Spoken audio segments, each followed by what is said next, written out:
Lord! Unsay sudan? Oy! Karning baboy! Wow! Thank you! Ito na po yung karne. So atin na po itong hihiwain kasi meron pong hindi nahiwa ng maayos. Kuya pala ating lulutuin ngayon guys. Kaya naghanda tayo ng pitsay at gabi at iba pa ang mga sangkap nito. At atin nang hiniwa at binalatan ang mga sangkap. Okay.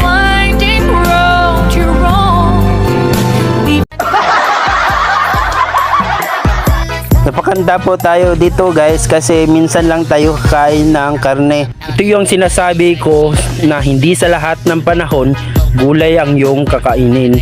Hindi sa lahat ng oras lagi kang nakadapa. Natapilok ka man, makakabangon ka din. Kaya't habang may hininga, tuloy ang buhay sa pagluto at sa pagkain. Huwag mong isipin kung anong ulam ng iba.